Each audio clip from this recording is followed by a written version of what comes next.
અમદાવાદના વ્યસ્ત એવા કાલુપુરના રેવડી બજારમાં ભીષણ આગ લાગી. આગ કાબૂમાં લેવાઈ.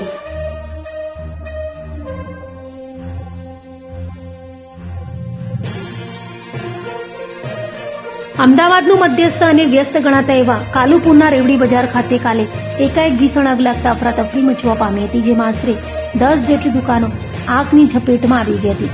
ફાયર કંટ્રોલ રૂમને જાણ થતાં ફાયર વિભાગની આશરે 10 થી વધુ ગાડીઓ ઘટના સ્થળે પહોંચી હતી અને આગને કાબૂમાં લેવાના પ્રયાસો હાથ ધર્યા હતા. છેવટે ફાયર ફાઇટરો દ્વારા ભારે જહેમત બાદ આગને કાબૂમાં લેવાઈ હતી.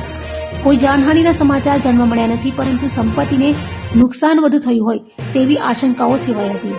આગ લાગવાનું કારણ હજુ જાણવા મળેલ નથી, જે તપાસના અંતે જાણવા મળશે. આપને જણાવી દઈએ કે રેવડી બજાર એક મોટું કાપડ માર્કેટ છે, જ્યાં વેપારીઓ દ્વારા કાપડના જથ્થાનો સંગ્રહ જોવા મળતો હોય છે.